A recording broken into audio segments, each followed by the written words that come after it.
All right, we're back with the sportsense podcast. We got Ross on it today.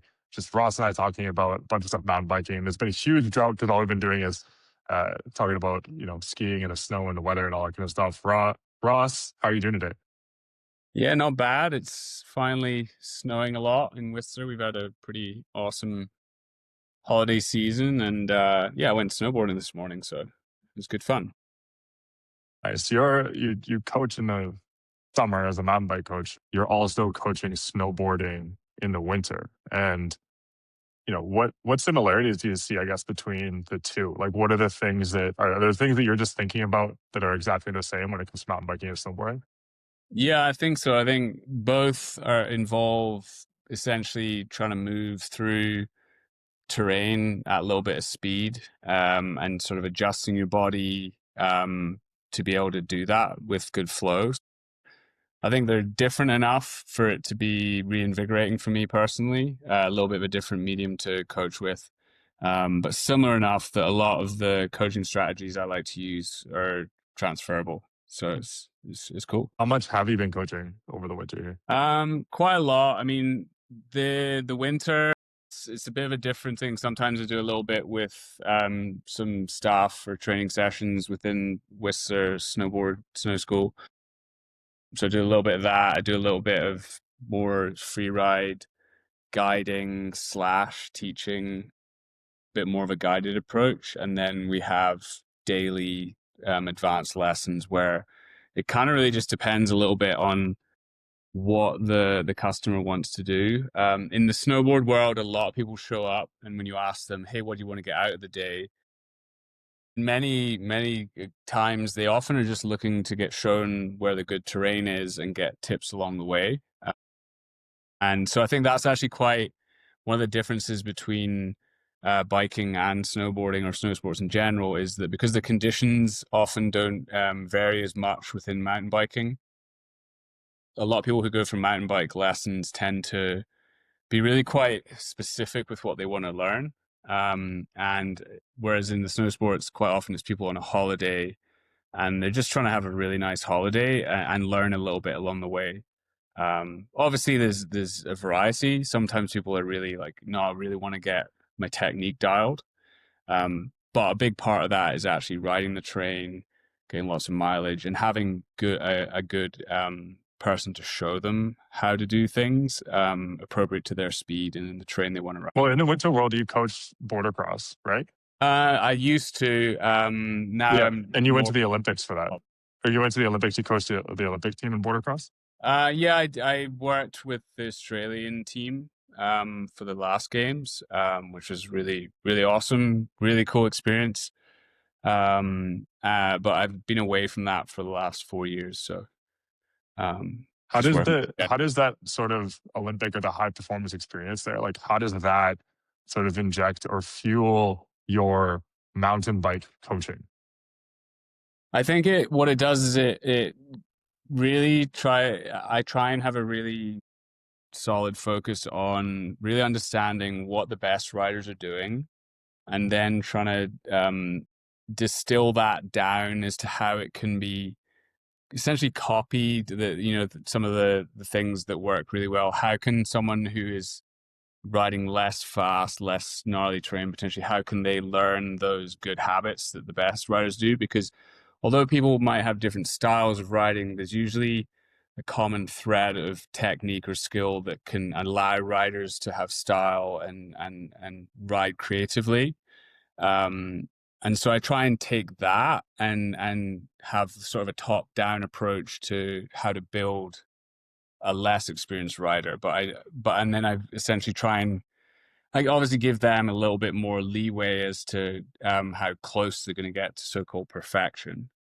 But I like to use the best in the world as be the template of that's the goal. So I guess in a perfect world, if you had many elite riders that you were able to coach and sort of observe, that you might pull the commonalities there and then teach them, or like teach those fundamentals or the commonalities to the beginners. Yeah, and I think it's all about each individual learning how to stand in a way that allows them to be athletic and strong when they need to be, and mobile as well.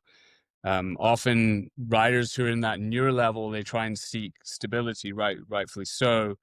But if they only bias stability, they lack mobility to do some of the finer balancing moves. And that kind of shows up when you see people not be able to sort of change direction quickly, go through undulating terrain, or do manuals, do playful things on the bike. I guess like you're looking at what you might coach, people in your sessions, but how do you decide what not to coach in these sessions? It's a good question. I feel like what not to coach is usually what's farthest away from what their riding is capable of right now.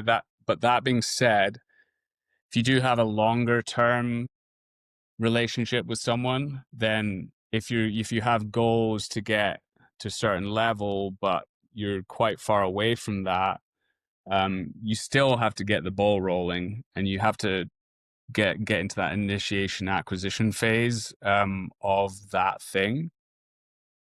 So I think that even if it is something that might be challenging, I think the best way, or the way to approach it, is to not think of the end goal, but think of, even though it might be a lofty goal, the end result might be quite challenging. It's like, can we still do our version of that at the speeds that are appropriate, and in the terrain that's appropriate, for a little bit of success along the way, to minimize catastrophic accidents that can really put like a roadblock in progression.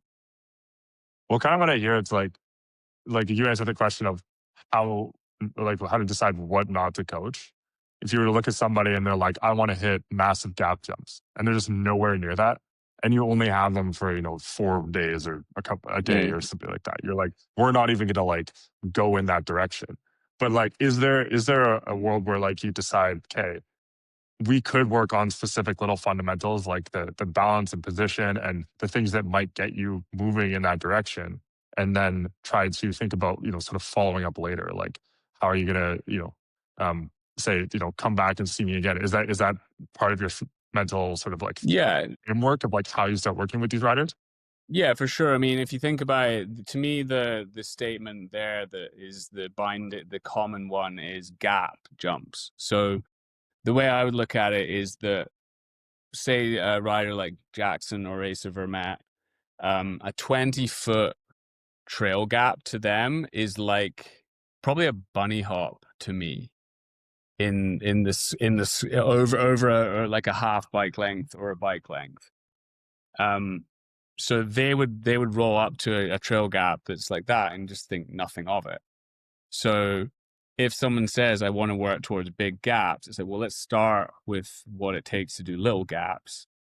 Almost do that until it's nonchalant, almost boring, easy, and then you just build it up from there. And then you're trying to build them so that a rider is autonomous at the action of popping, sort of maybe bunny hopping off the feature without even thinking about it. So that when it comes time to perform, it's just automatic. And then you can Then just how do focus you on the tactical things like speed, line, things like that. And then, so how do you manage the expectations of an athlete in that situation? Because they're going to be like, I want to learn this thing and I want to do it right now. And you're trying to manage their expectations of like, look, you're going to have to learn these things and then safely progress into these gap Yeah, I jumps. mean, I think it kind of depends on what their sort of framework around reality is, almost. Of sometimes they have these grand plans, and they don't necessarily understand the consequences of failure yet. But I think just being honest and transparent with someone, and say, and even to the point where anytime you're working with someone, as a coach and you're getting paid, you never have to say yes to something if you're uncomfortable with it in terms of safety. And many companies might have a policy where they have like a no pro line rule or whatever, for a certain level of rider, and it's just, you can always fall back on that company policy and say, hey, sorry, I'd love to, but you know we have this policy right now that if you're not able to do this prior thing, this prior gap, we're not allowed to go to the pro lines or something that's bigger because of the consequence.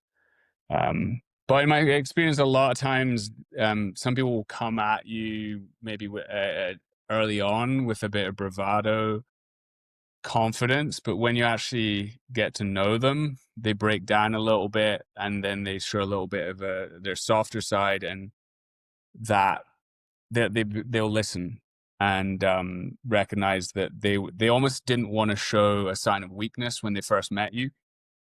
And they'll just say, "Oh, I want to do this," and they have this big plan, but then it was all chat really a lot of times, especially if you're Do you find it? riding a trail that is pretty comfortable, or you should be comfortable in your casing stuff. You know, actions speak louder than words. I so there was this clip that I saw, it was like through GSNBC, and it basically was of um I can't remember the coach's name, but she was talking about how mountain biking has done more for her mental health than therapy ever has. And I'm wondering Yeah. if, like, while you're while you're on these courses, or if somebody, an intermediate rider comes in and they have that bravado or whatever, do you find people getting vulnerable or like opening up a little bit to you in those Oh, cases? for sure. I mean, people often say how mental a lot of these sports are, and 100%. I'm a firm believer in sort of movement and exercise. Adventure for me is a way of me being sane and happy. So I'm sure I'm not the only one. And yeah, for sure, there's so many mental challenges people go through. And I think of a lot of learning, it's based around actual physical techniques, tactics of things to try, and then you've got the so yeah, a tactical approach, and that's normally the line choice, how fast you're going, but then you've got the psychological component, and you have to learn to become resilient with that as well. If you show up to something and haven't seen it before, and it has consequence, and you don't have a little bit of a pause of, oh, this is serious, um, that would be pretty rare, I'd think. So, Any specific stories you would like sharing about, like, these people opening up or vulnerable? You don't have to. It's not like a like anything that sticks out in your mind well, that I you've just, I mean, I had a kid 2 years ago who showed up, and I was like, "Hey, what do you want to do today?" I'd never ridden with him before, and he just kind of goes, "I want to do crab apple." I was like, "Oh, okay." And he was only, I think, 13, and I didn't discount it because there's plenty of 13-year-olds who are doing yeah, wild. they're all out there. So, but he didn't live here. Um, but still, again, I've ridden with people who are that age who don't live here, who are unreal, and that isn't out of the ordinary. But then we just did a warm up lap, and then I went to A line, and I kind of followed him a little bit, and he was tagging a couple of jumps, not landing to the sweet spot every jump. So when I saw that, I thought this is probably isn't going to happen. So um yeah, and then we eventually went to Dirt Merchant, and then we looked at the pro line, and I said to him, ideally we want to feel pretty good with this, so that then if we go to Crabapple, then we don't second guess ourselves. We just do. We want to be confident that mentally we're ready, and some of the bigger jumps on Dirt Merchant are at least proportional from a lip size perspective. And then yeah, at that point he kind of sort of showed more vulnerable side, and but I'm just there to be a support to him and go, you know what, no pressure. If you don't feel it, we can check it out another day, kind of thing. And it was fine. And then the other side is it was windy, so I don't think crab apple was on anyway. So that was good. And I That's think always that's that's always a that's always a potentially good cop out, is if you're looking to sort of persuade someone not to think about it without sort of having them feel sort of a bit bad about themselves. Weather conditions is often one that helps. Yeah. There's like the way that I see this too, and like, I've done some coaching myself, I guess, but what it really feels like is there's a certain sweet spot for discomfort, right? And so you don't want to be forcing someone to do something. But if you're personable, if you're vulnerable, and if somebody else is willing to like open up and like actually tell Yeah. you what they're thinking about things, you can take the pressure off by saying, "We don't have to do this today," but you can. Um, that's how I see that, like, sweet spot of discomfort. I guess, like, do you have anything to add there? If there's like, what Yeah, kind of actually, I like mean, specifically? Yeah, go. I think as well as a coach, potentially there's an opportunity with, especially with young riders, young athletes, to educate them a little bit about safe, like smart decision making. And actually, one thing I've done in the past is, if like quite often I'll ride with teenagers who, from a skill and commitment for a skill perspective, they're either the same as me or they're more skilled. And from a commitment level, they're often more committed because they're young and not scared, or not Yeah, scared yeah. as much as me. But so I'll potentially take them to features that I know they have the skill to do, and then they might turn to me and say, "Are you going to demo it, Ross?" And then I'll be straight up with them and say, "You know what? I'm pretty tired. It's been a long week. I'm feeling pretty mentally drained, and also I'm not feeling very good on my bike right now. So for those reasons, I'm going to pass. But if you feel good on your bike, if you feel like you really want to do this, I wouldn't have brought you here unless I believed that you had the skills to do it. So have a look at it, see what you think." And sometimes in those occasions, maybe one or two might do it. But what it does, I think, is it shows, kind of, because I've verbalized the reasons for me to not do it and they're legitimate reasons, that enables them to think, oh, I don't feel like super awesome on my bike today either, whether they say that or not. So yeah, I don't think it's smart for me to do that. I have a similar story of myself, and this was 2 years ago when I broke my ankle. And I was sort of riding, and I always had this. I had this like bit of a checklist, and it was like literally two things. It's when I'm riding up to a feature, was there any hesitation? And then it's like, does my speed feel right? And I was literally just riding into this little chute. And it's all, it wasn't too crazy. And like I had seen two people do it before, but I sort of overrode that checklist on my way in. And I had hesitation. And then I said, no, I'll just go for it. And that lack of full commitment, Mm.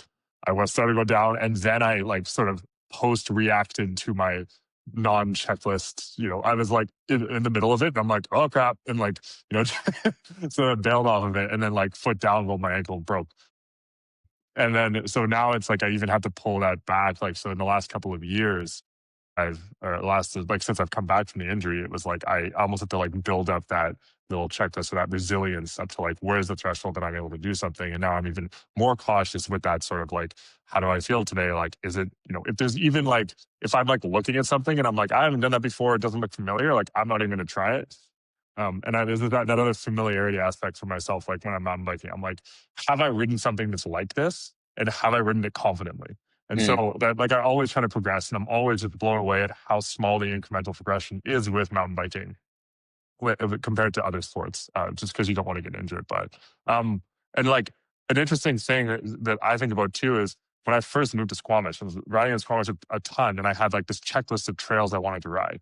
And so I went and did like In-N-Out Burger and like hung my ass off the back of the bike and like just like slid all the way down basically. And then I went and did like, it was a couple others where I was like, I just want to hit these chutes. And then I rode like Larvicide, and there was all these like crazy trails. Looking back at it now, I'm like, that might have felt like progress, but was probably hurting me long term because I wasn't taking any time to actually build skills. And so, with it, the question I have for you as an example is: are there specific things that look like progress short term, on a daily basis, on a weekly basis, but they actually hurt you kind of in the long run? Yeah, I mean, what you're kind of describing to me is you potentially just went to a set of trails and survived them. and use your athleticism and strength to keep your body attached to the bike and keep it rolling, but it might not have looked pretty or felt in control. And I think and obviously some of these lines as well, there's going to be an element of semi free fall, which is why it's exciting. But to me, true progress is if if you completed it, but felt like at least in the run out that you were in control, or you were in control on the run in and the run out. Maybe the during you had to do a little bit of funky riding to keep upright, use a lot of balance, all that kind of stuff. But it to me, I would say to people that good technique feels good and it feels easy, and you almost have more time, the sensation of more time when you do something with good technique. Whereas if something feels hectic and it's hectic the whole time, chances are that your body and your bike aren't moving together down the terrain, and therefore it might feel exciting. You might get a bit of a rush from it, but you might have just got lucky that time. And you're fighting where the bike is going. I like that Yeah, analogy you used where you said your bike is moving. You and your bike are sort of moving as one. yeah. Or it's not Is a necessarily better, as one, but it's your yeah. But mass or your bike's mass are moving together down the terrain. And then you're able to become stable where you need to, light where you need to, and have good maneuverability when you need to. Whereas if you just sort of drop in and just go, sensation of the bike is dragging you down the hill, and then you just happen to remain on top of it once you get to the bottom. yeah. Yeah. Are you familiar with like states of like flow? Like is it Oh, like you're familiar with like the book or the concept of flow? Like yep. the Yeah. Yeah, and so I've been doing like some reading lately, and it's on basically adult states of play. And so, like, you know, how, like, and I'm not sure how much you've looked into that as well, but like, looking at the adult states of play and how you can make something like a playful session. And it Mm, actually sort of perpetuates more learning in a lot of cases. So if you're able to get into a flow state, which is one way to like have a mm, state of play, it's sort of like yourself disappears in a way and you're just doing the thing, right? mm. That's a flow state. That's a state of play. Another way to do it too, and this is like a little bit on a side, it's like moving in a different direction a little bit, but you can sort of time box things. So you can say, what you're trying to do basically is take the difficulty of a thing and match it with the skill of the person, right? And so if I'm out here answering emails, I'm going to go, I'm going to go, today I'm going to spend 20 minutes. I'm going to get through, 20 well-written emails or whatever it is. And potentially there's the ability to get to this flow state. Whereas I think, with mountain biking, obviously there's a little more like that's pretty abstract and like definitely Yeah, me sort of trying to make my day to day a little bit less boring than it can be when I'm sending emails. But it's obviously when you're mountain biking, you're kind of describing here that it's you're getting into the state of you are sort of just executing the thing. It feels easy. It feels yeah, like there's more time. Like you really conquered the feature, and it's like playful. It's flow. It's energetically. You're not working against the bike or other things. But that's really yeah, cool. I love the way that you describe that. I love the way that you yeah. And I describe like think, not working against the like, bike. yeah, maybe it's where, like, do you want to, like, say what the name of that book is? I haven't read it, but I am somewhat familiar with the concept, and I Yeah, do potentially believe that it's not just something that elite level athletes can achieve. Like you said, it might be possible for someone who's more of an intermediate level rider to achieve somewhat of a flow state down a green trail. And in essence, they're just, like you exactly. say, they're doing without thinking. Everything happens autonomously. Yeah, and Um, it's the challenge of the trail is matching the skill level of the rider, and that would by definition would reach a state of flow. I don't like there's a book on it. It's really long, and it's like I actually didn't get through it all the way. But there are papers and there's people like talking about flow states. You could probably just do a quick Google search and honestly mhm. find things on flow. And like I think maybe we've written about it at GSMBC in the past. Uh, so with all this information like coming at us, like when we talk about like keeping things simple, I guess have you ever seen an athlete get worse from knowing too much? Well, I think if you can overcomplicate things and then confuse someone. quite easily. And in fact, I think that's potentially a pitfall that is easy for a lot of instructors or coaches to fall into thinking that um, telling them something is going to have them learn it. And in many cases, you might say something and then think, oh, internally as the coach, you might be thinking, is this enough? And then you say it again, but in a different set of words, and then maybe say it again in a different way. And ultimately, you may have said the same thing 3 times, but in a different sequence of words. And then you're creating doubt in the rider because they're just trying to process what the hell you've said. So a big part of it is, kind of the quality of the answers is based on the quality of the question. So making sure that when you do say something, it's well thought out, means something, and isn't overly complex for the athlete or client to distill. There's a Yeah, I would say for myself, like just being a nice talk about it. I was often like back when I was an athlete, I was like an information kind of just like taking all the info, Mm, and then as over time as I like got older and sort of better at distilling the information, I think what was important was like what is the thing, like what is being told to you, why does it matter first off, because people hmm could be saying stuff and it was only relevant to them and nobody else, and then like how, like what's the credibility, like where is it coming from, so those are the mm, three things. So it's like what is the yeah. thing, how yeah, so it's it it's really like, okay, well, what's relevant to me and how am I gonna progress through that. But so in keeping it simple, I want to kind of go through like a little practical exercise here, All right. if that is something that you're cool with doing. Sure. Yeah. So if we're keeping it simple, um we want to look at like, what does it look like for, how are we going to label these riders? Can we do like a beginner and then also like an expert?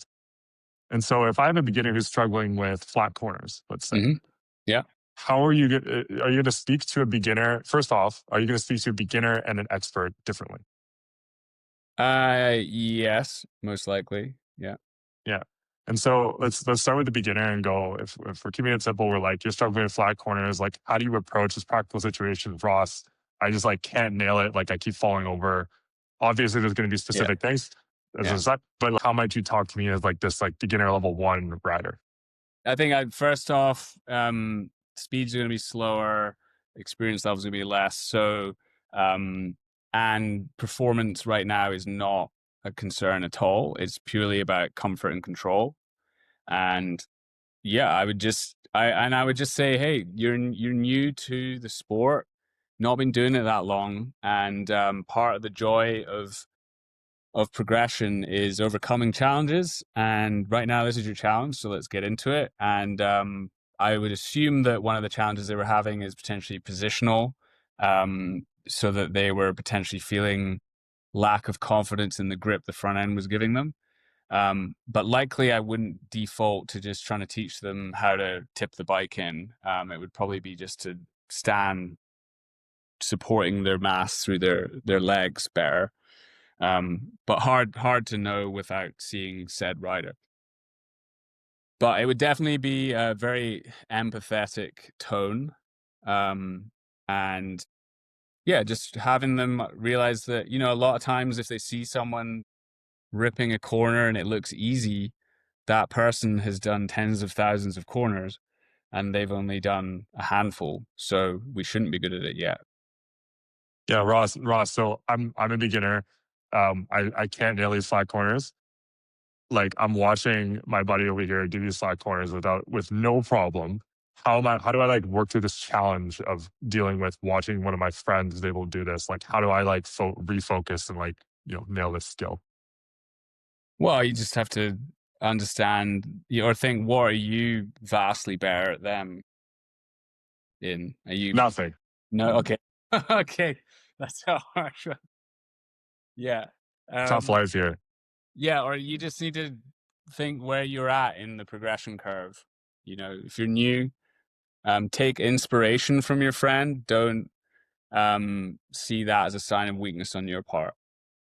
and look Love for it. things like them. And for what I would ask you to do is look at how your friend, if they are really dialed, look at how they adjust their position through the turn to improve their stability and grip on the front end. Let's try and copy what they're doing, but we'll do it nice and slowly to begin with, and then we can build up the speed. I mean, we always end up at the same app rate at the end of the day, so it's all Exactly. good. So yeah, We you can yeah add them if you want. Yeah. yeah, I'll drink them. So now I'm an expert level 4 coming to you. Let's say like, I just can't nail these flat corners. Or I'm losing a lot of speed in these flat corners.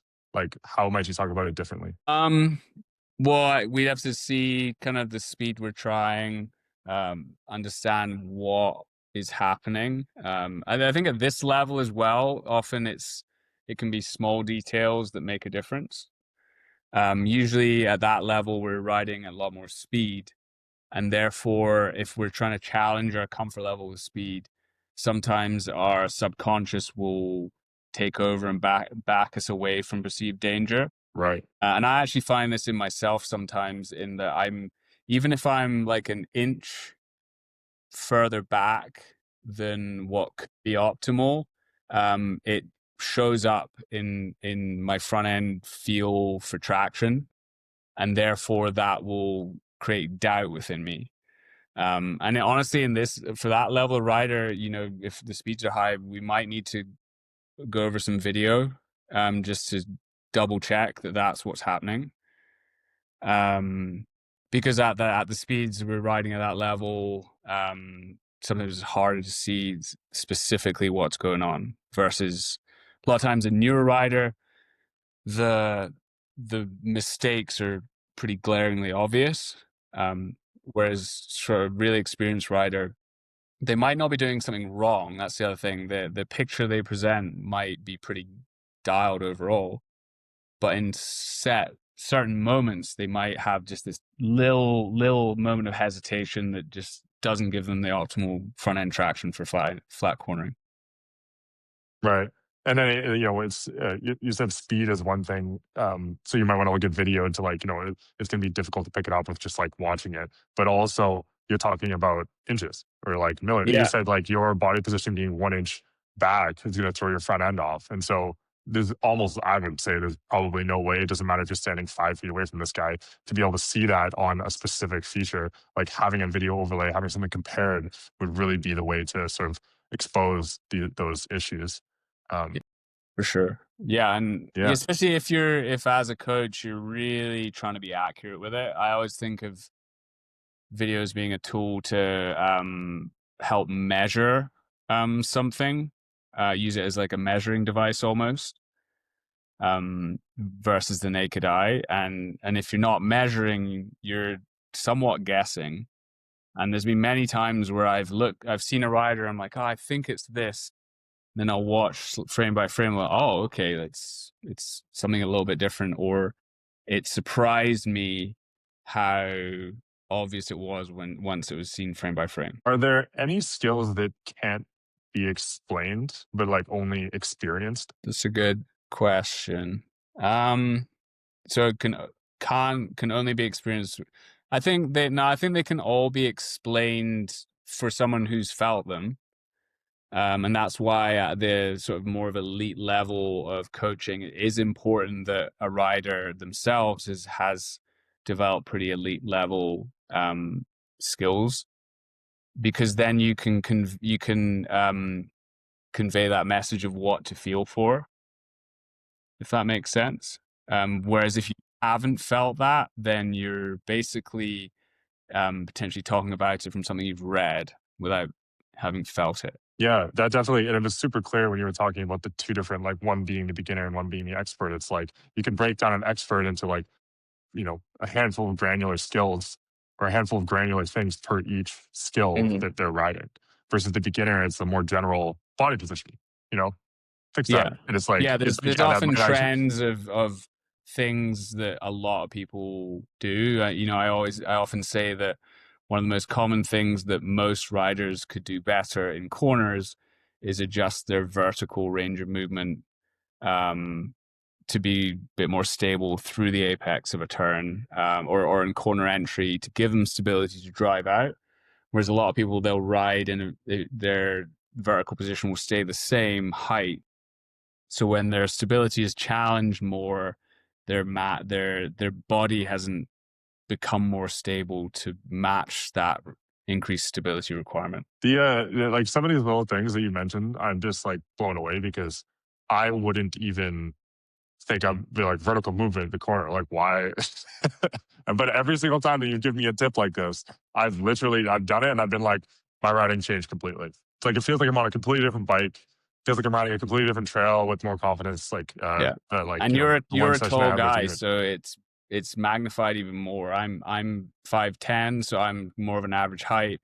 So I can feel a bit more stable and lower all the time because of that, whereas you've got a lot more height than me. So if you're kind of higher up, then and you don't make that adjustment, you're not going to go around the corner very well. I often say to people, double deck. There's many reasons why a double decker bus doesn't go around the corner very well, but its high center of mass is one of them. But if you're a passenger on a double decker bus going around a corner at 5K an hour, and you were in a sports car at 5K an hour, the experience wouldn't, other than feeling cooler in the sports car, the experience wouldn't be that different. But if you take on a corner at 100K an hour and you're in the double decker bus, like I'd be scared the thing would roll over and it would certainly understeer horribly.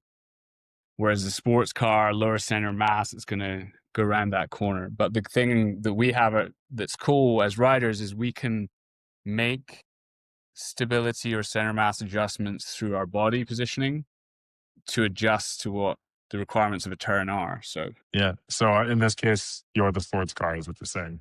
Bulls. kind of be, yeah. I'm the double decker bus. Yeah. I'm the double decker bus. I was gonna say you're the sturdy one. We're gonna see like a weeble wobble. You know what What's that is? that? Yeah, a weeble Um, wobble. It's like one of those things. It's you can like punch it and it like falls over and like oh always yeah. comes back up. Yeah, that's more your body type. Is what it is. Oh, do you ever get like, do you ever get sick of talking about coaching, or is this like really like, are you always? Not like one of my good pals and actually one of my mentors in coaching, John Shelley, like whenever I go around to his, we just talk about stuff and it's never boring. So it's just kind of part of our regular way we communicate, And I think I it's enjoy what's it because cool. I think about it challenges me. I think like anything, if you didn't work on your writing skills, you'd get bored. And if I didn't work on my coaching skills, I would also get bored. So in many ways, a lot of it is about trying to even find a different way to approach things every season. Try out even, see how it connects with the people you work with. And then just like riding, if you go riding and you think, oh, I'm going to try this, see how it works on the trail, you might discover something that you didn't think you would. And that's kind of how you get better. yeah, and it's I mean at a fundamental level with coaching, like you're dealing with human psychology, which is like an incredibly complex subject, Yeah. just on bikes. That's good. Yeah, exactly. um, So and like in assessing the bike market and the psychology of how many bikes you need and all the different components and the different stuff. And even though I'm segueing this into the 32-inch wheels being being allowed by the UCI in cross country. Ross, are you going to be putting 32-inch wheels on your bike anytime soon? No, I don't own a cross country bike, so no. Have you But ever if I ridden did, 32-inch maybe wheels? I would because I'd maybe be wanting to be a bit faster rolling over rough stuff. I don't know. Are you have you ever ridden 32-inch wheels? No, no, no, definitely not. So I mean, and just like, obviously the 32-inch wheels have their obvious benefits. So it's like, as you're rolling over rocks more easily, it keeps up a little more momentum. And then the downside is like you're less maneuverable. It's harder to like maybe make these fine adjustments. But in looking at a lot of the cross country courses from this year, and like, I don't really see that much of an issue of like maneuvering a bike. Does that like hit? Do you feel kind of the same way, or what do you think? Um, yeah, I mean, for me, I actually do enjoy watching cross country racing. And I think it depends who's driving this innovation. Is it bike brands looking to create a new standard to drive sales? Probably. If it's the promoters trying to provide a better show, I think probably not. I don't think, because I actually think if you put riders on bikes that are harder to ride in the type of tracks that they have, that will require more skill, create more drama. Because ultimately, sport is often just there because it's a form of entertainment, or to find out who's the best overall at something. But I look at it from an entertainment perspective, and if I'm tuning in, I love the races where there's back and forth, or there's drama where someone might get a puncture or has a crash, has to overcome that. And if it's back and forth, it's boring as hell if someone just blasts off out in front, gets a lead, and then just holds it. So I feel Yeah, like if you're gonna have big wheels that kind of roll over rough stuff more easily, there's more chance that that could happen, I think, versus honestly, if you put them back on 26-inch wheels and they're having to go through rock gardens, then yeah. yeah, and it turns a little bit into road cycling, like where road cycling is just who can push the most watts on any given day. Yeah. And but I mean, I'm still watching it. I'm still watching the Giro d'Italia and the Tour de France, like watching these guys like pedal up for like 4 hours, and I'm like, look at that guy push those watts. That's and but mountain biking, in my opinion, is a lot more Well, exciting. I think I might have said it last fall, but one of the reasons I love Mont Saint Anne is because that rock garden Les Dalles always Yeah, produces drama, always.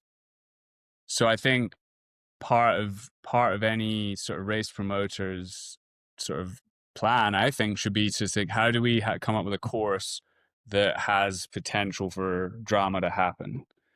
Even to the point where I've been joking with a friend of mine who's a trail builder. He was one of the builders of the 1199 track in Whistler, which is going to be a World Cup track. I jokingly said to him, it'd be really cool if you just had a section that was all deep mulch, that was almost like a sand section in a supercross track. Uh, yeah. because it would be very unpredictable. You come in with some pace, and then you could easily push too hard. But if someone did crash, it would be mostly safe because it's soft. But imagine that if that was like in the last quarter of the track, just people having to just go all in and tug the front wheel or something. That would be exciting. I have a clip here that I wanted to show you, and just taking a look at um, basically it's a Mont Saint Anne clip. We're on sportsense here, but it's a Mont Saint Anne clip. It was Oh, XC. Charlie Aldridge, yeah, XC. And so the reason I wanted to pull out this clip is because here's a section that I thought might be affected by 32-inch wheels. So or maybe it's not, because Mm-hmm. we're basically rolling through here. It's a fairly flowy section, but it's like a tight in terms of like actual Mm-hmm. burn. Like these are pretty Yeah. tight burns, and so you're going to have to maneuver the bike a little bit. In your opinion, how much are we looking at a section like this? Is this going to affect? Is it 32-inch wheels like Not ride through really, something because like this? Are they're we going to kind have of issues? smooth radius, and I'm pretty sure he's a pretty tall guy, so he's just tipping into the turn. To be fair, even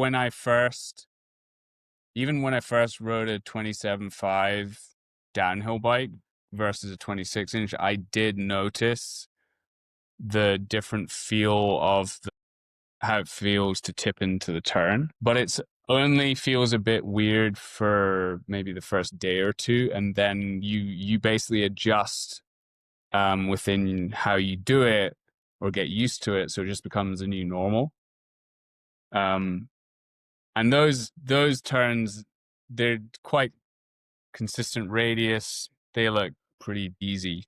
to just have, and those bigger wheels, they'll kind of feel more like a carved turn, like a ski or a board. Whereas the smaller wheels the smaller contact patch, they can break traction a bit easier, which is an exciting and helpful in sometimes.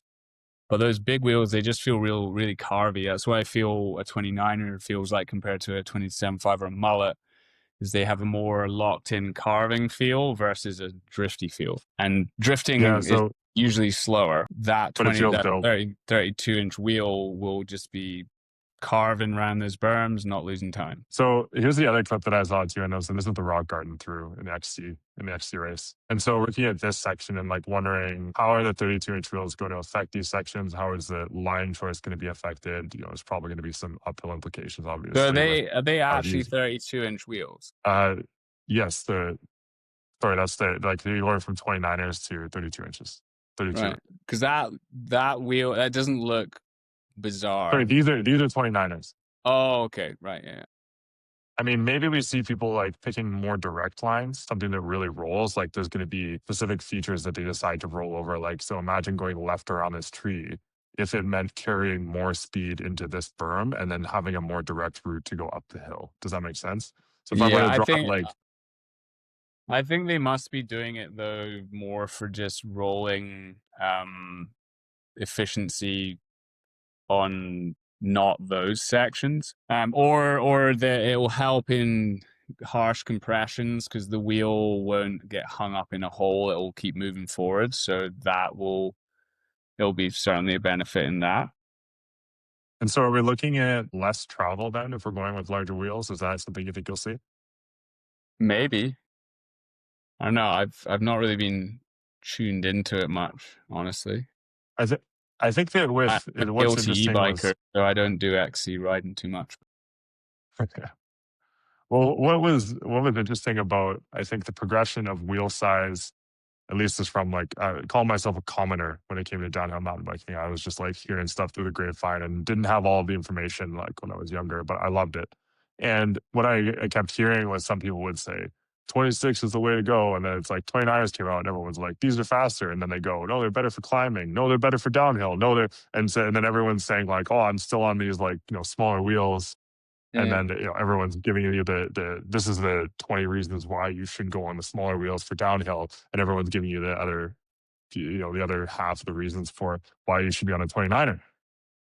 So I bet you we just end up with that same discourse. Everyone's going to be talking about this is why we should be on 32-inch wheels. I think the big thing though, I think, is that now wheels are scaled to match the geometries. If you saw, part of me is thinking, oh, if you had a modern bike with modern suspension, all that modern geometry, but then put 26-inch wheels on it, how would that perform? But it would look bizarre. The wheels would look tiny.